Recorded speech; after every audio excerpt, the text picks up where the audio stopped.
It is. It's a big day. It's a big day is what it is. It is Fack It Friday. So I'm saying fack it. And I'm cracking into a homebrew. You can just kind of see what's going on here.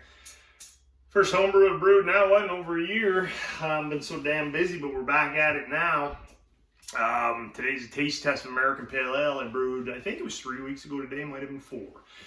We kegged her 2 days ago. You can watch the video for that. Did the high pressure, fast carbonated, 48 hours, 24 hours on the gas at 35 PSI, 24 hours off. We're now 8 minutes away from 24 hours off. So we're cutting her tight. So we're gonna have a taste test of this sumbitch. Now I have no doubt in my mind.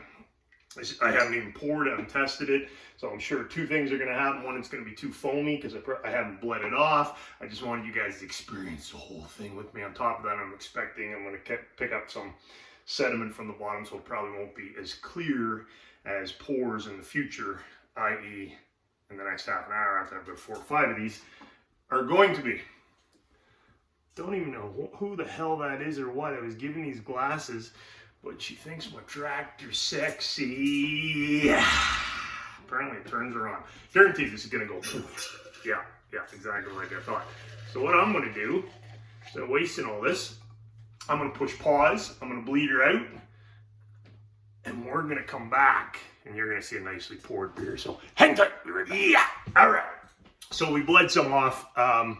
All I do, guys, is I've got an old Pepsi corny keg, so I have to rig one of these up. I'm not even on serving pressure right now because there's still enough gas in there to push it out. I'll put it on serving pressure later on when needed. So I just had to bleed off some of the gas. I just used this contraption, bled a bit off, poured a little bit extra in here to get some of the, just off the bottom. Here we go. Oh, that's a nice color. I'm already gonna have to go to serving pressure. Bled so much off already, but we're gonna keep going because I've waited long enough. Yeah, so I should be on serving pressure. That's gonna be all right though. Want a little bit of head in there. Oh yeah. Oh man, been too long since I've had beer on tap. There she is, guys. That will clear up even more. It's got a little chill haze on there. Tiny little head, but again, that's nice bubbles coming up through it. I like the fast rising bubbles, that's cool. Don't know if you guys can all see that or not. Can you see them rising in there? So it's got quite a bit of fast rising bubbles on it. I like the color. Pretty color. It will have, I don't know how much more head it'll have. She's only an American Pale Ale, but probably a little bit more once I get the pressure fixed up. Not an overly, you can catch the cascade. So I forget what the bittering hop was, but I know towards the end of the boil was 1 ounce cascade, and then I decided to dry hop, which I'm glad I did, because it's not overly, I'm not catching a lot of it by any means. It's definitely not Sierra Nevada style, but you can catch it. It's nice. Cheers and happy Fack It Friday.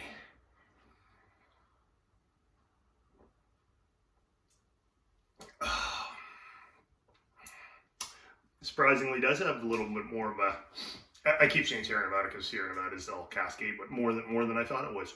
More than I thought it would. That's a nice little pale ale. Yep, that's not quite the same as the Sierra. Not supposed to be, by the way, nowhere near as many hops, but that's a nice little beer, guys. I'm catching the pine coney, grapefruity, little hint of it, not a lot, no malt flavor at all on this, not catching any malt. Quite refreshing. Yeast did its trick, no off flavors. We let it sit for, how long did I let it sit? I think 16 days. I'd even go 3 weeks to make sure the yeast finishes up doing everything it's supposed to do. Once you're done fermenting, just because you've hit your numbers, not a bad idea to leave it in the fermenter for a little while longer. Helps condition it. Get rid of any diacetyl. off flavors, which is absolutely zero in that. So that's excellent. I'm very happy with that one. Real nice, just easy going. I'm a pale ale guy. I mean, in this, I'm a not just pale ale guy. Well, I suppose milds, love those. You know, ESBs, American pale ales that aren't overly hopped. I do like the hoppy ones from time to time. And when I say hoppy, I'm talking like, well, even overly hopped with Cascade or whatever. But I'm talking more about like, Citron Mosaic. I love those hops and I love the taste they give. But if I'm just in a fall, winter, you know, spring, whatever type of beer drinking mood, I just like something you get in an English pub type of deal is what I like. That's my style. And this fits right in there. Just a light, easy going beer. So give it a try, guys. I would definitely brew that one again. So I shall. What am I going to do next? I think tomorrow's brew day. Hang tight. We'll see how the night goes. If I get into too many of these, I might get a little tore down and decide that's a bad idea.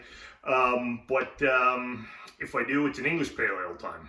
Very similar recipe. I picked up, sometimes I like to just get the all grain kits instead of ordering up the ingredients that come already pre-milled and everything. So I'll get like, it's all grain, but it's a kit. So it gives you all the all grain already crushed and all that stuff for you. And where it's been a little while since I've been brewing, I said that's just going to be the easiest way to do it. So I picked up the American pale ale. But again, they didn't call for the dry hopping. I decided to do that. Mad Dog actually suggested it and said, you know what, let's do that, man. Same with the British Pale Ale. Very similar. So what I was getting at is a little disappointed that they sent 2-row. I would have liked Maris Otter or something for a British Pale Ale, but all good. Can't remember what the hops are. I'm sure they're Fugels or East Kent or something, but you'll have to hang tight for that one. We'll brew that up. It doesn't call for dry hops, but I'll probably dry hop an ounce or two there too. Yeah, so that might be tomorrow. So that's what I got, guys. I didn't introduce myself. For those of you who don't know me, it's Big Robb, makebeereasy.com. Head over to my blog. You can find all kinds of tips on brewing, instructionals, free recipes for those of you who are into all grain. I'm giving away my top 5 I used to own a brew pub where we brewed there on site, and I had a bunch of brewers, but I also brewed there, and I give away my top 5 all-time best-selling recipes from my brew pub. I give them away on my blog, so you can sign up to get those for free. Head over there, subscribe to the channel, like the video if you like it, don't if you didn't. That's what I got, guys. So for all you people, oh, look at that. See, this one's turning out all right too. So little cloudier, see, because we got the bottom. Hey, you can't tell in the video. I can tell over here, but she'll be consumed as well. Double fisted, baby. Oh yeah. Have yourself a good weekend. If you're Canadian, happy Thanksgiving to you. It's Thanksgiving weekend. That's what I got, guys. Have yourself a good weekend. Big Robb, well, he gone.